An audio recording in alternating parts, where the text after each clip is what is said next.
morning. No. Say hi, everybody. Mama. Yes, the cat. Yes, I have Elsie one more time. She's my special co-host today.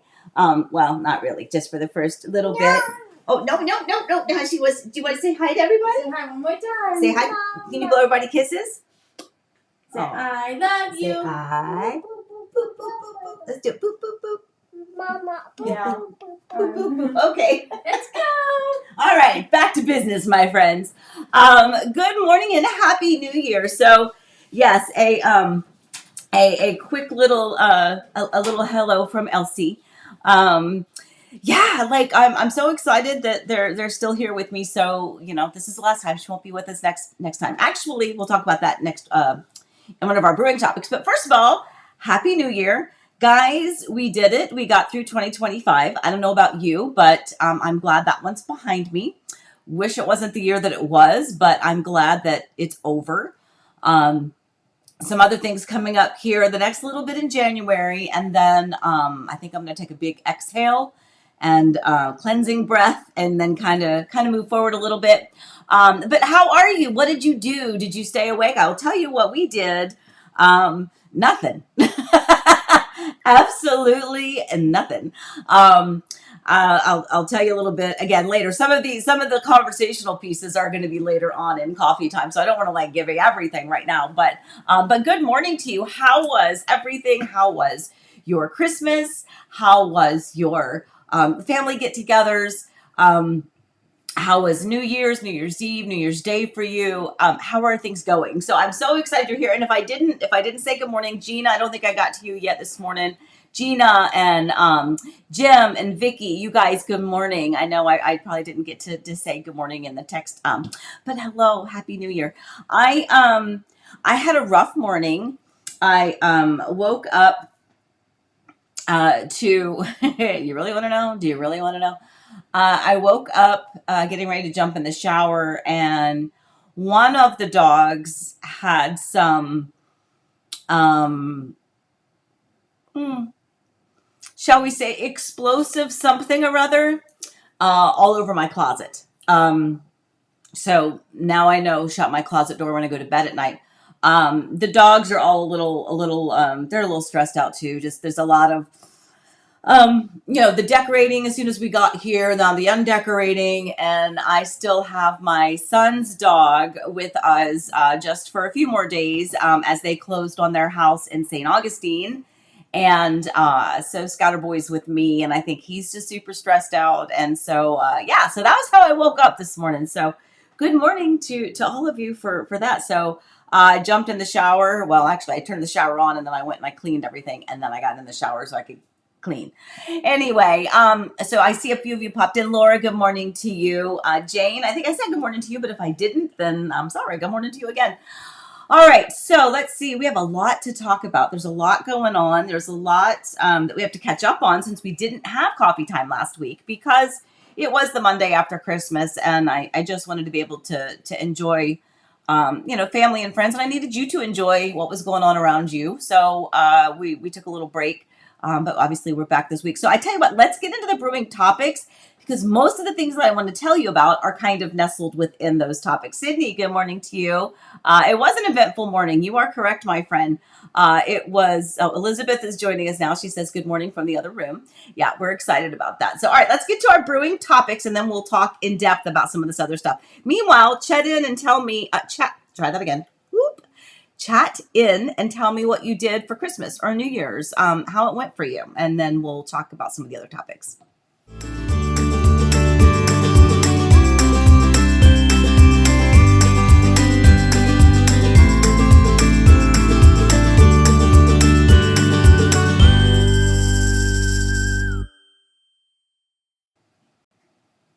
Okay, so here we go. Now we can talk a little bit more at length. So the Happy New Year and Christmas review.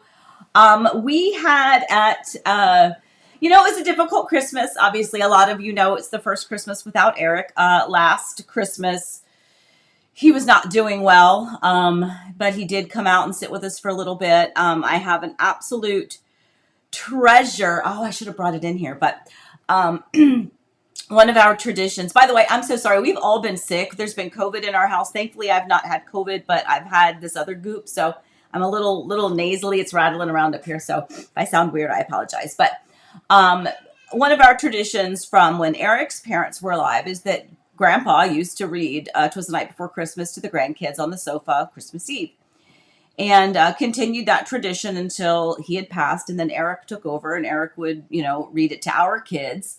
And this last Christmas was the first Christmas that we could continue that tradition with the grandchildren now that our kids are all grown up.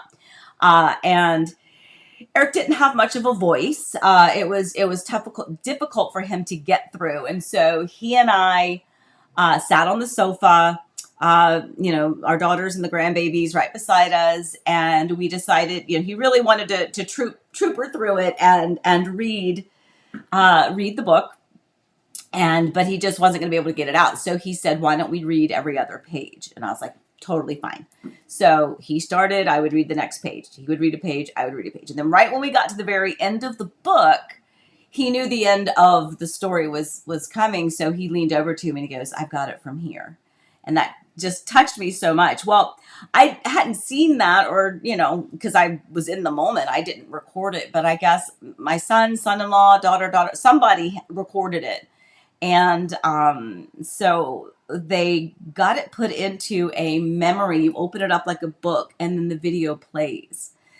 It was so touching. So now forever we will have, Poppy reading "'Twas the Night Before Christmas" as best he could. Absolute treasure of a gift. So that was a nice little thing. But take a look at these pictures here. So there are my girls with the grandbabies, Elsie, Elizabeth, Allie, and Easton. And then, of course, in the middle, that's Maggie. They've got on some of the little Christmas reindeer little headband thing. And then there's Easton. So true story, we do another toast. Another tradition is that we do a toast with eggnog, not spiked or anything. Molly, don't you dare pull one of these cords. Go on, baby. The cat's down here.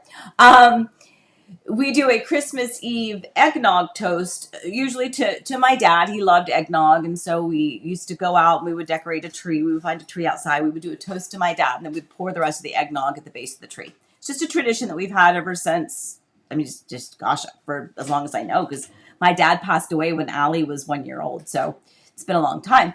Anyway, so we did eggnog, and at this point, the grandbabies were getting a little tired. It was Christmas Eve, a lot of excitement going on. They were ready to go to bed, and so they decided to give them a sip of the eggnog. Well, take a look at Easton. Like, do you think he liked it? And Elsie did the same thing. They ended up putting some eggnog in like a little sippy cup so they could actually drink it without spilling it everywhere. But anyway, so those are just a few pictures. There's a bunch, but I'm going to be completely honest with you. This was because we were all sick. Oh, that's what it is. I usually sit up higher. I'm like wondering why I look weird in this. Oh, by the way, look at another Christmas gift I got. Look at that. Isn't that great? That's a pillow. My sister got me that. Now I know why I look weird. Well, I always look weird, but it's because I usually sit up higher. Is that better? There we go. Sorry, sitting on the pillow. Anyway, okay, so but yeah, so that was fun. The kids had their eggnog, and we did some of the Christmas Eve stuff. But because we've all been sick, there's just been a lot going on. So I didn't put as many pictures in to share with you our Christmas morning, because boy, was it magical. It was so, I told you before, Mimi, Santa came to Mimi's house for Elsie. That was a very special treasure. It was an incredible treat for me to help ease the holiday without him. So that was wonderful. I have so many pictures. There's a few more tucked in that we'll share with you as we go on, kind of like the baby section and the cup and stuff like that. I'll share some more pictures with you. But anyway, so why am I crying? Daggone it. Don't start out 2026 crying. Okay, I have to tell you a funny story, like for real. This is hysterical. So Elsie, there's been a lot of little choke up moments. And again, we'll get to part of that. Eric's celebration of life is coming up this week.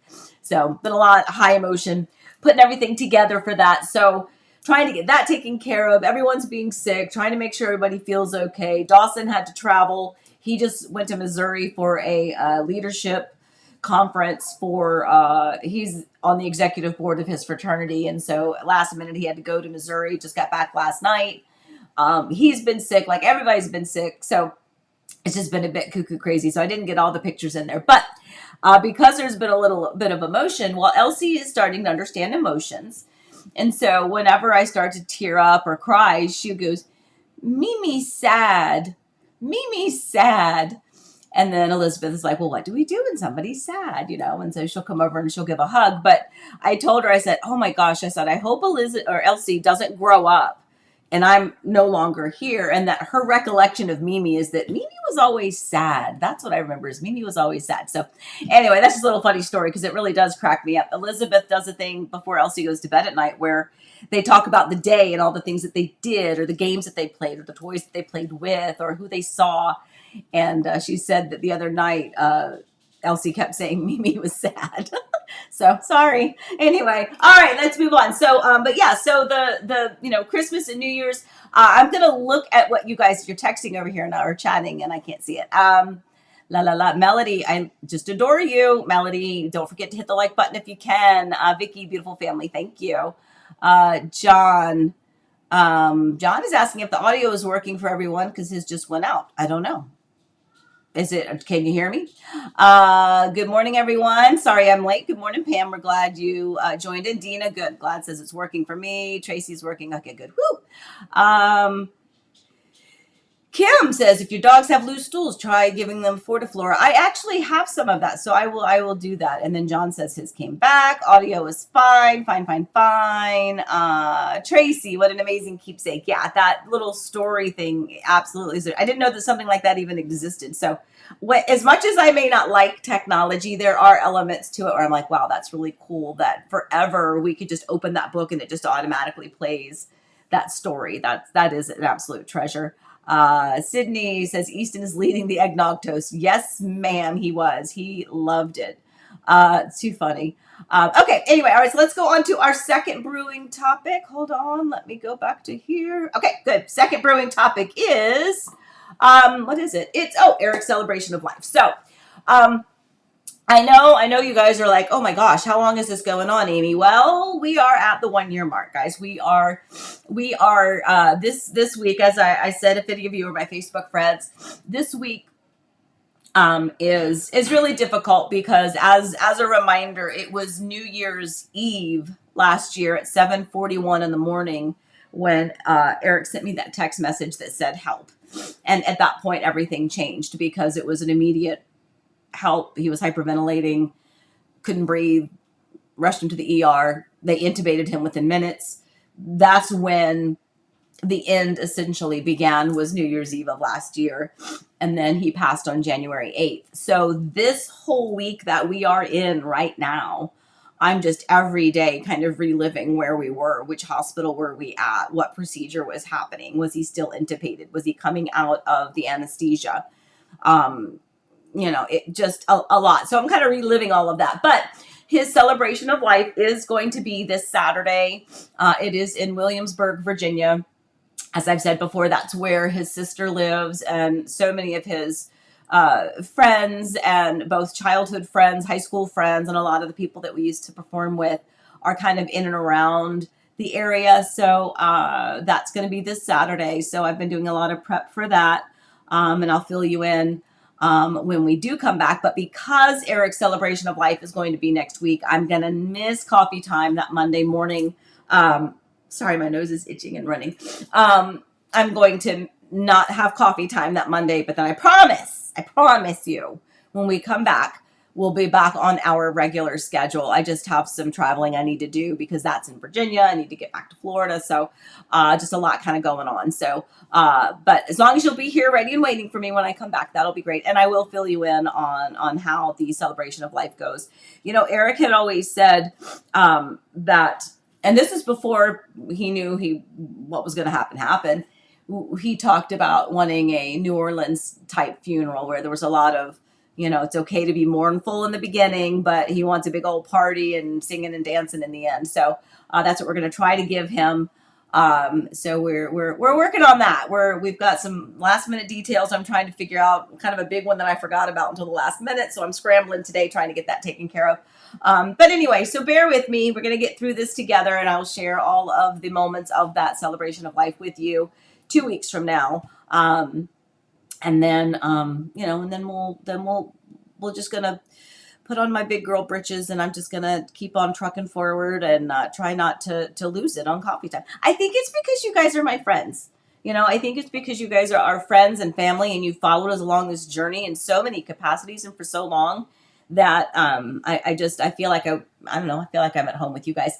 By the way, Elizabeth asked me the other day, and has anyone heard from Rob? Do you remember Rob was here every week? He had the pirate little icon person thumbnail thingy for him. I had not thought about that, and she mentioned it, and now I'm like panicked, and I don't have his contact information. I think he may have communicated with Eric at one point in time, so I'm going to dig through Eric's phone and see if I can maybe find something. But it hurts my heart because I know he wasn't doing well health wise. So anyway, Ames Carmody, will there be a video for us who can't make it? I would love to be there, but can't. I know. I completely understand. I don't know. Oh my gosh, my notes. Oh wait, hold on. I do have a tissue. Hold on. Sorry. Okay. It's the tickle running of the nose. I am going to ask for people to take pictures. I don't know that I have anybody that is officially going to videotape it or record it, but I can ask and see if somebody's available. Yeah, so Sydney says she's been wondering about Rob as well. Yeah, I know. I don't know. I don't know. Gosh, part of it is because some of you are actual clients and friends, and I see your name, first and last name, Pam Hickman. But I don't, not everyone has their full name or contact info in there. So I don't really know. Maybe I'll go back through some of the old ones and see if I can find something. Anyway, I have been thinking about him, and want to make sure I send him some happy thoughts and find out where he is. Kim says, I know it would be sad and difficult, but Eric would want everyone to tell lots of stories and laugh with him. Yes. And you know what? I have to tell you, I just got yesterday, a dear friend of ours, Eric's college roommate. We all performed together. Rob Collins. Yes. Rob Collins. Jane. Yes. Rob Collins. Thank you for that. I'm going to go back and see what we can find out. But I got a message last night from a dear friend named Tim Smith, who is the creative director for Cirque du Soleil in Vegas. He was on Broadway, did lots of shows on Broadway, an absolutely amazing performer. We all worked together for years back in our performing days. And he just messaged me last night. He's out in California, and he said he's coming. And so to your point, we are definitely going to have a few people. There's a lot of people coming, candidly, like a lot of people. And I hope that people are going to be okay with, not having an abundance of space, because it was really hard to determine how many people would come. I figured it would be a fair amount, but is a fair amount 25? Is a fair amount 50? Is a fair amount 100? I didn't know. And so the venue we ended up adding an extra room to it. But I think even now we're still going to be a little tight. But that's okay. We're gonna share some stories about Eric and celebrate all the wonderful things that he did while he was here, and all of the friends that he made, and the many ways that he impacted people. In fact, you know what? I can't do it right now, but as we were pulling up photos, and Elizabeth, remind me later, he created a soccer club. He was always taking care of the youth in our area. I had my dance studio, and then he was the Little League president for a few years, and then he created a soccer club called Yorktown FC. That it continued even after we moved to Florida. But then when that club ultimately closed or merged or whatever, they donated those uniforms to Ghana, I believe. And so I have a picture sitting right here. I can see it. You can't see it, and I'll get it for you later. But there's a picture of all of these beautiful kids in Yorktown FC uniforms that were donated from a club that Eric started. So anyway, so yeah, there's going to be a lot of stories, and I will try to see if there's somebody that can maybe record it.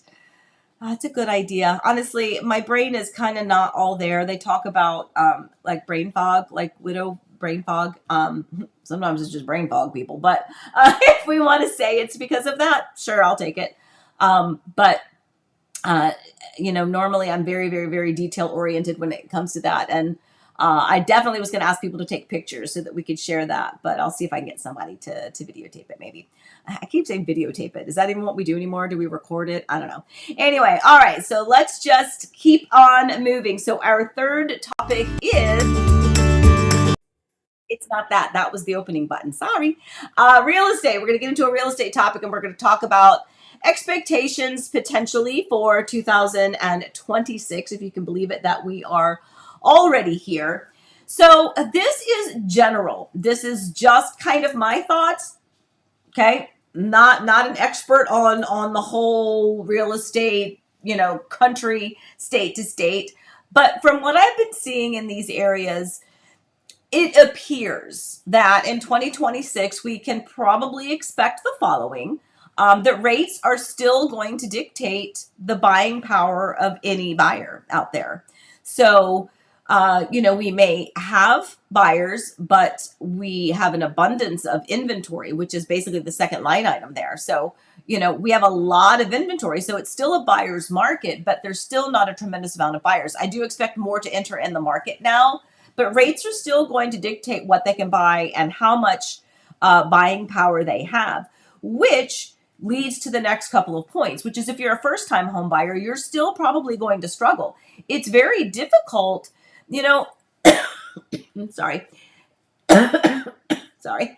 Eric and I were very fortunate that when we purchased our very first townhome, my grandmother gave us a gift of $10,000 to help us get in to that townhome, because when you're young, it's not so much, and you all know this, I'm sure.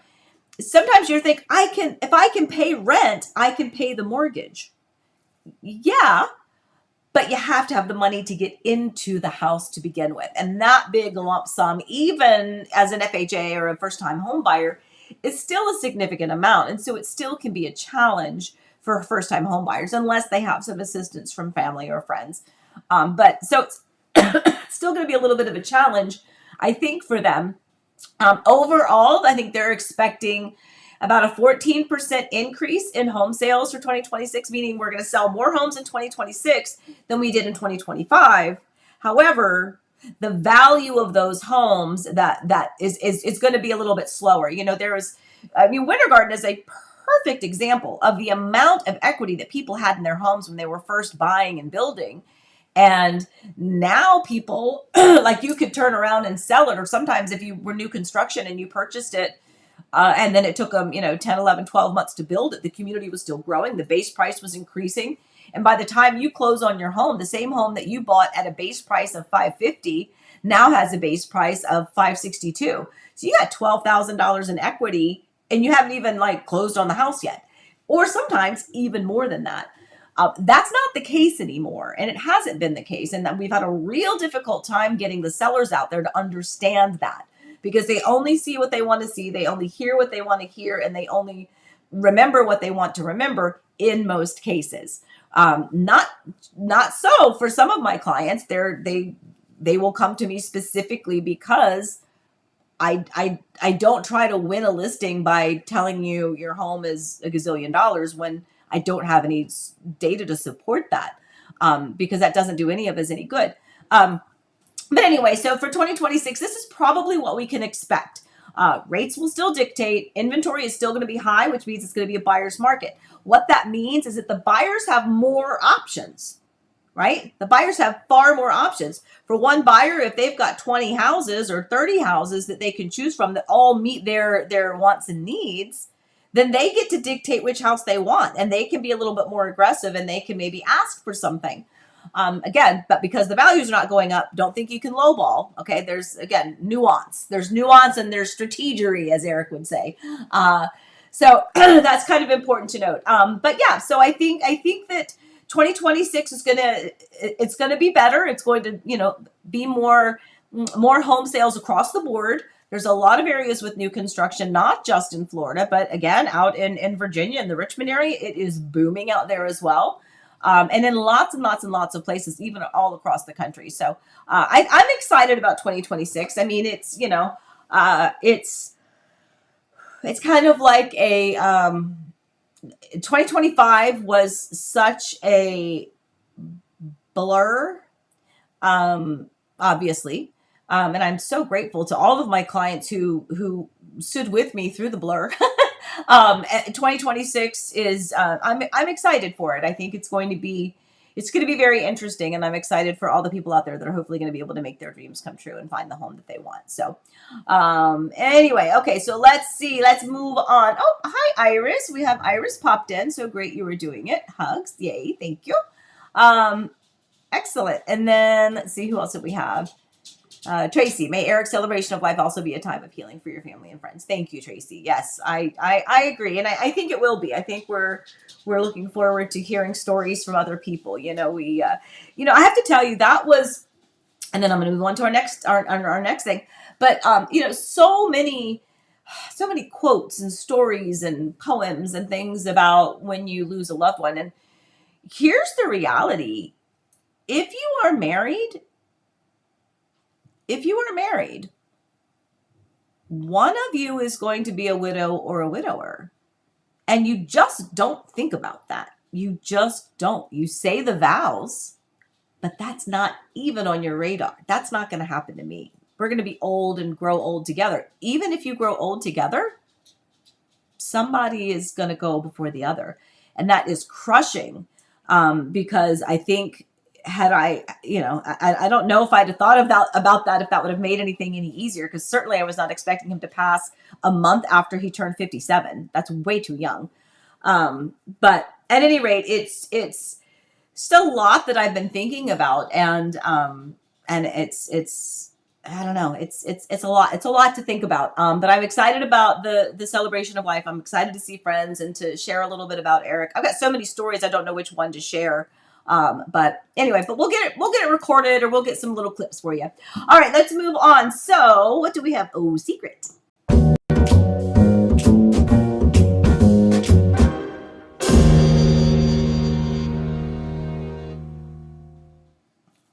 Okay, so coming soon, I have 2 listings coming up. One of them is coming up this week. Going to go active on the 7th. It is a beautiful MI home over in a community in Winter Garden. It is a beautiful big 2-story Newport floor plan.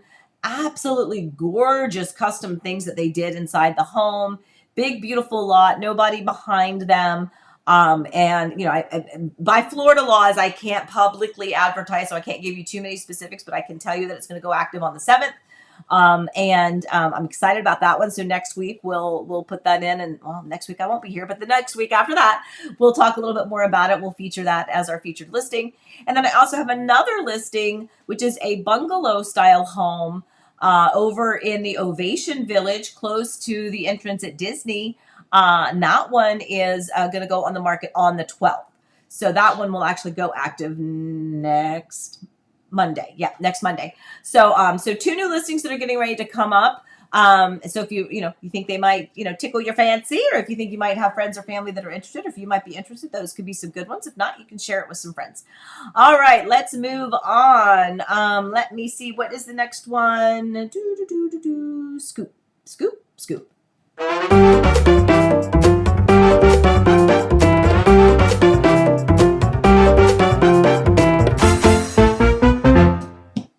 Okay, so this is a topic I wanted to talk about. It's cost effectiveness of builder grade versus an upgrade.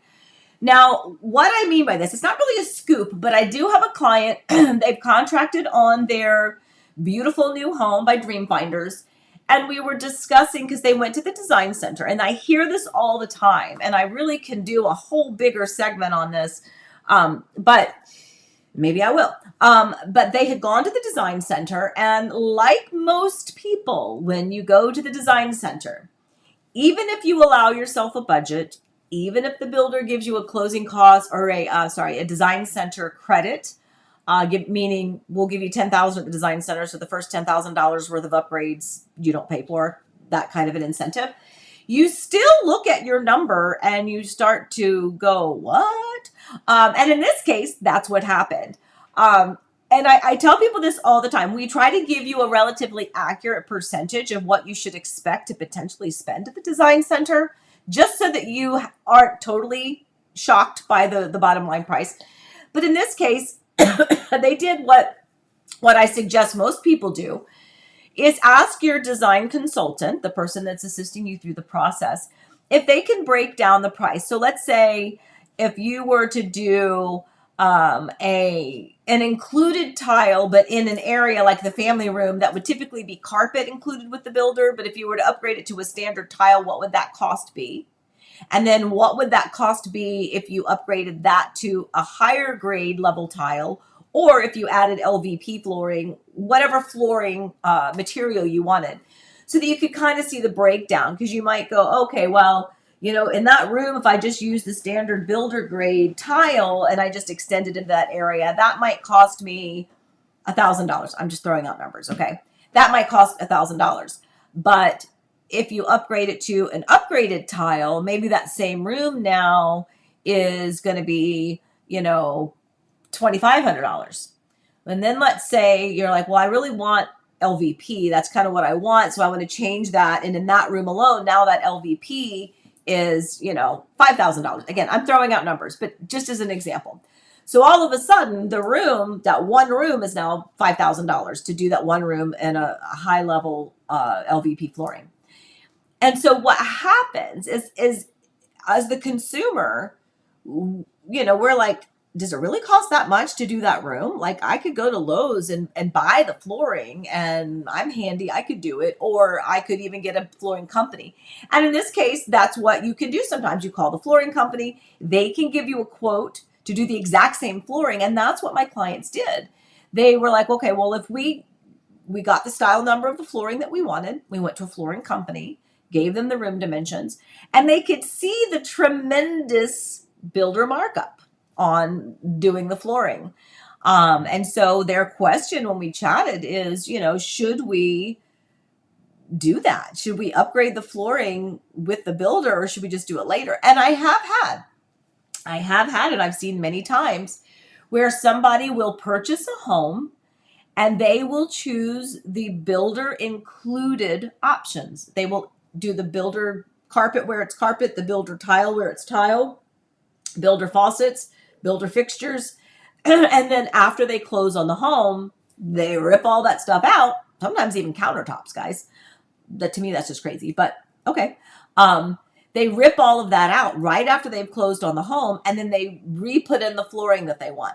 The problem is that nearly every builder, in fact, I can't think of one where this is not a true statement. If you rip all that out, you have now voided the warranty. Should there be another problem that arises because maybe the floor has an issue, you didn't realize that, and it's 3 months down the road, well, the builder's going to come in and go, did you rip up the floor that we installed? And you're going to say, yeah, because you did, because they know. And then they're going to say, well, you have no way to prove that this was a us problem. This could have been done by the contractor that you had that did the work in the home. And again, I don't fault the builder for doing that. We can debate whether or not we feel like that's fair.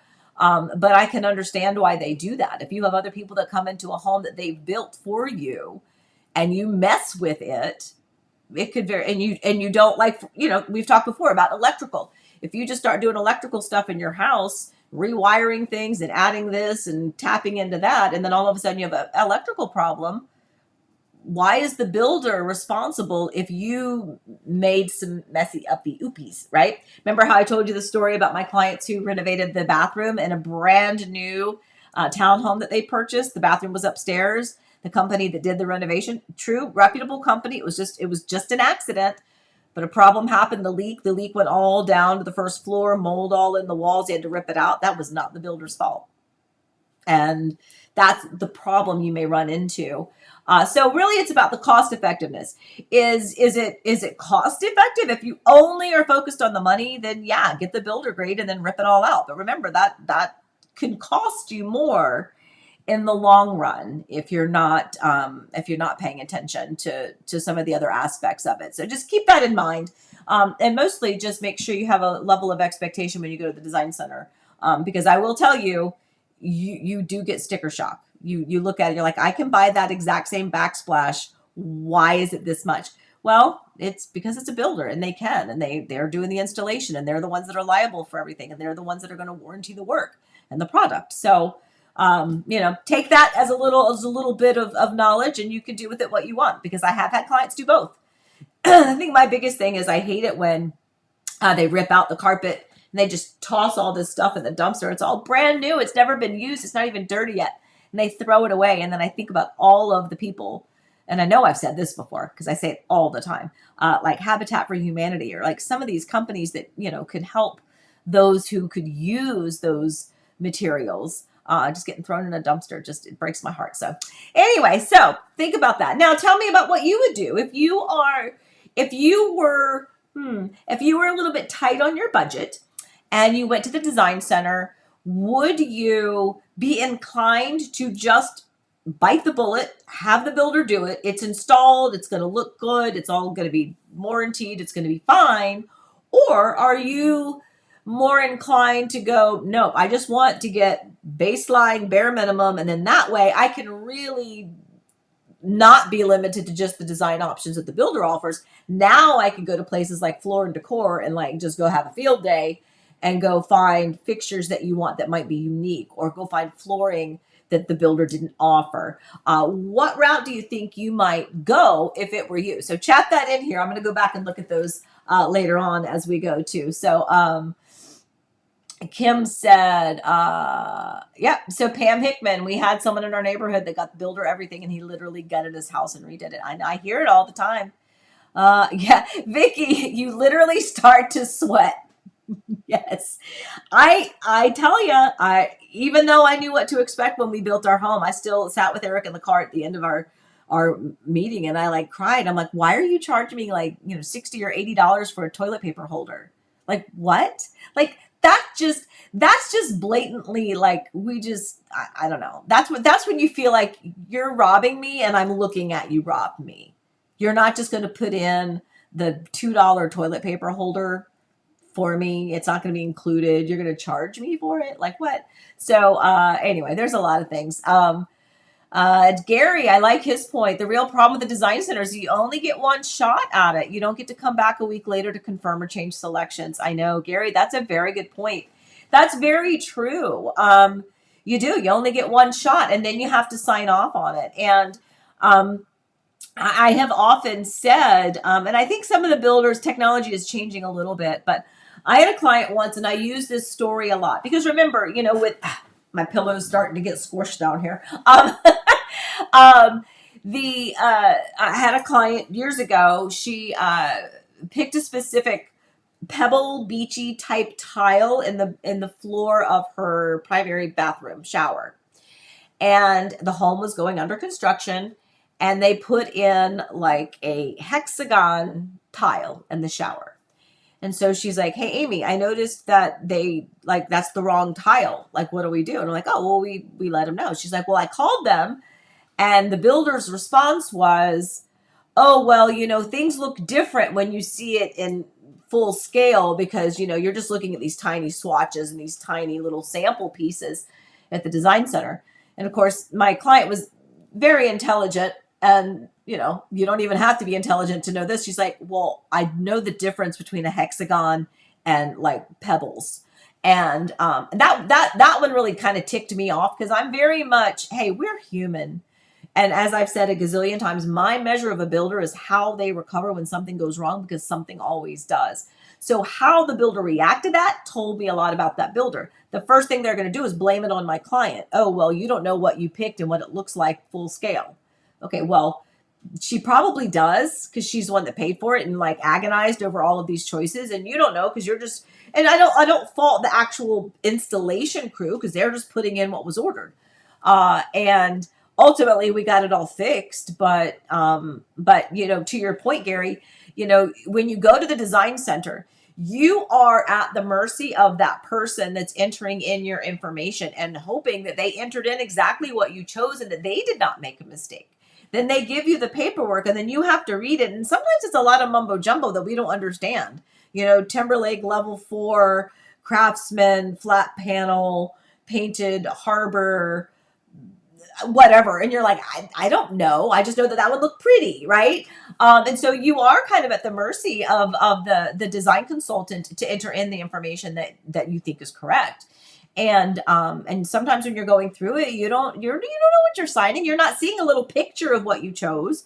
And I will say, I've mentioned that for years. And there's a few builders now that when you get your design, you can see some little pictures. So at least it helps a little bit. But yeah, to your point, for sure, you don't get a second chance at it. So you kind of have to know going in what your vibe is. Well, let's see. Oh my goodness, everybody. Pam, we upgraded things like the main floor, the kitchen, and the electrical. Yeah, I always tell people focus your budget on the counters, cabinets, and the flooring. And make sure you add the lighting. Like if you want the LEDs, if you want extra lighting, add those because that needs to be done when you build. But you can swap out the chandelier later, just kind of go for that. Let's see. Tracy, we hired a professional to replace the builder carpet, which she used to replace carpet in her previous home. That we put on the market, which helped it sell. Well, isn't that wonderful? That's smart. I love that. See, that's a great way to reuse and repurpose and recycle. Vicky, now that I know better, I would do the best to go with the builder so it's under warranty.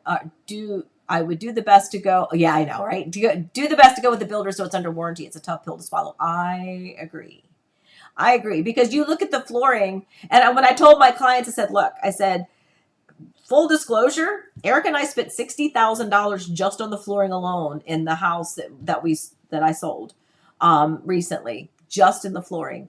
I want to like puke when I think about that because I know it didn't cost the builder that much to do it, but the builder put it in. The builder warrantied it. It looked great. And anytime I did have a problem, if I did, I would have been able to have the builder take care of it. But it can be a hard pill to swallow for sure. Melody, I would be a mess at the design center. I am a thinker. If you're a thinker, my love, you're going to need to get yourself some like a Pinterest board and go in with a full idea of the vibe, the feel that you want, and then let your design consultant guide you a little bit. That will help you, I think, for sure. Good morning. Hello from behind Levi Stadium. I love it. Love a craftsman home. I do. I like that exterior aesthetic as well. And then Melody says she has the same Winnie the Pooh mug. Well, of course you do. That doesn't shock me at all. All right, so let's move on because I want to show you what I was. Where is it? Oh, watching.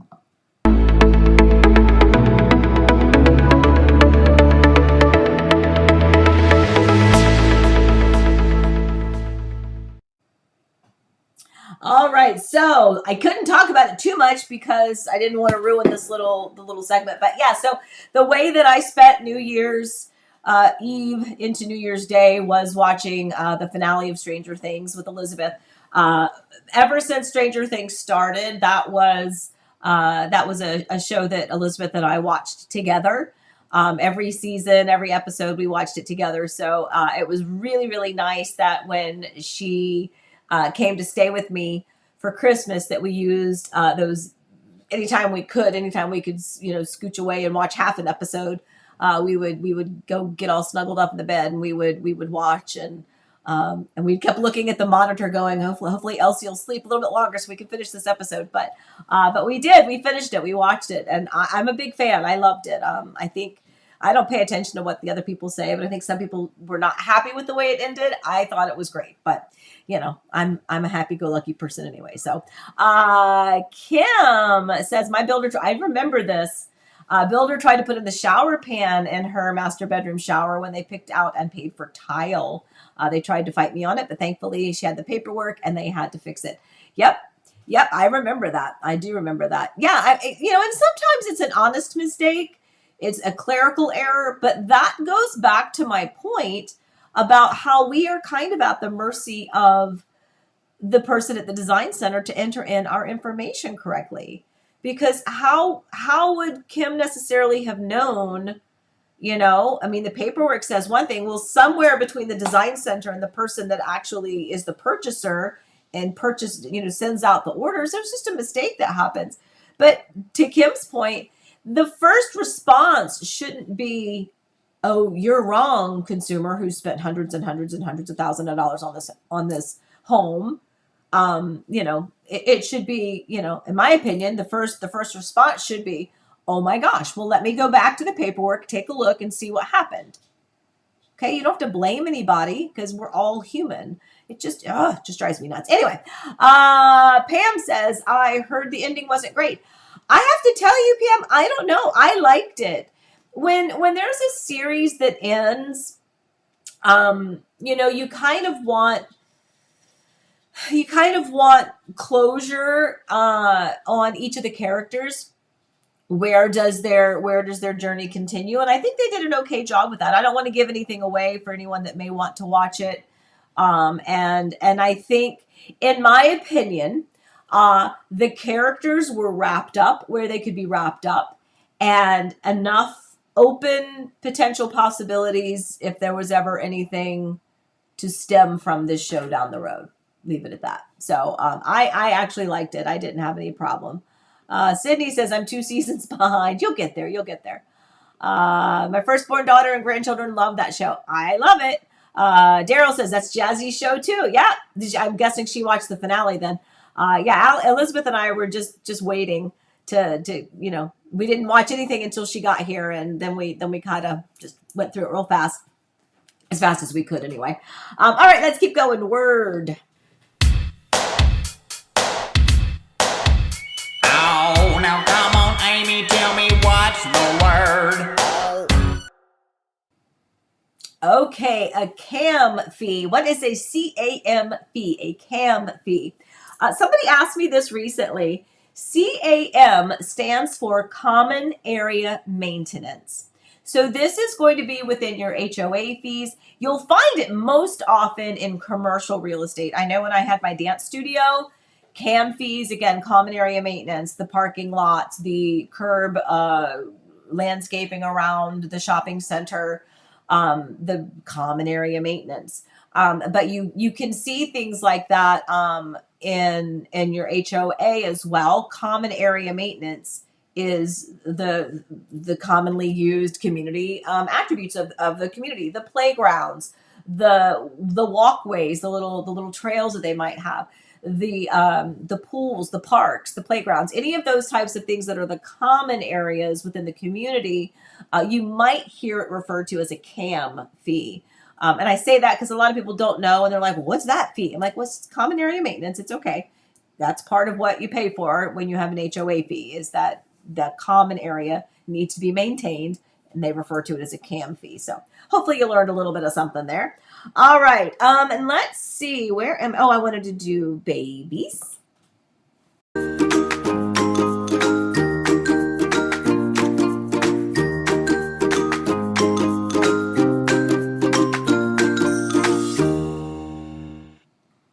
Okay, here's a couple more pictures. Let me put my water over there. Couple more pictures just of the kiddos, trying to share a little bit with you. There's Elizabeth with Elsie. And then there's Easton coming down the stairs Christmas morning to see what Santa brought.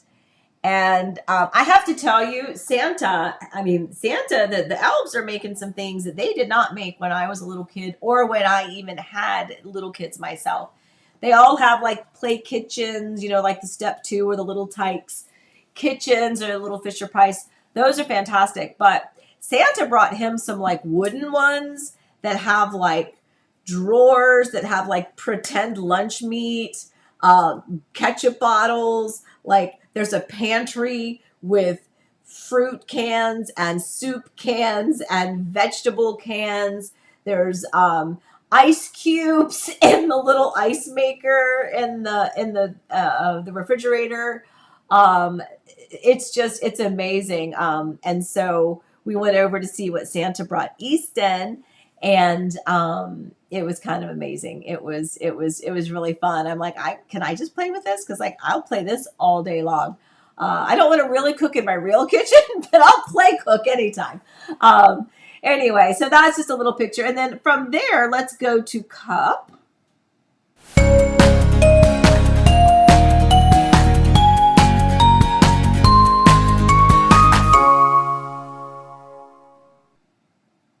And then this was just a picture. When I never got a picture of all of us, unfortunately. It was a little bit too hectic. Oh wait, I think I have something I wanted to show you. Yes, I do. Cool. Excuse me. Because the kiddos were getting a little restless, there's a lot of us, and we just got this one picture, which is me and my 4 kids and my 2 grandbabies. But unfortunately, we didn't have Hong in that picture, we didn't have Steele in the picture, and we didn't have Caroline in the picture, but they were there. I intended to get a picture with all of us, and something happened, I guess, and we just didn't do it. But this is it. This is our little family. Elizabeth holding Elsie, Dawson, me, Allie, and Easton, and then Forrest. So, and this was, I don't even know when this was. This was like, what, Christmas Eve or day before Christmas Eve? I don't know when it was, but it was just around the holidays. Took that picture, and makes my heart happy. It was really nice to have all of, I don't know what next Christmas will be like. I don't know. I don't know if we're all going to be able to be together again. That could have been the last one we're all together. It gets more difficult, right? When the kids grow up and the kids get married and the kids have kids and the kids have families and the kids' spouses have families, and it can be a little tricky. So I've not only navigating so many things differently, but getting to that point of my life, and I'm like, oh, well, I don't like this part. I want to do it over again. I loved having kids in the house and the little ones, and I want to go back in time. But I'm sure we all kind of say that. But anyway, but it was really nice to have that Christmas with everyone here, and it was a tough one, but we all got through it, as we said. So we're trucking on. But look at this. I just wanted to share this with you. I know you probably saw this, but if you have chat, whatever it is, the AI thing, you can chat GPT it or whatever. Somebody said to do this, and I don't have Elizabeth's in here. Oh, darn. Somebody said, before you take down the tree, shoot, I'm not prepared. Oh, well, anyway, somebody said, before you take down your tree, have your children or your child or whomever, or you or your spouse or the couple, whoever, sit down with your back to the camera looking up at the tree, and then put it into Chat GPT and tell them to make that picture look like a Norman Rockwell painting. And it is freaking amazing. So I had Elizabeth do that, and I don't know where that picture is, somewhere around here. But then later on, I was like, well, I wonder if I could just do one like of the Christmas tree in the fireplace. Would it still do it? So this is what it looked like. I know it's not great, but look at that. Isn't that kind of cool?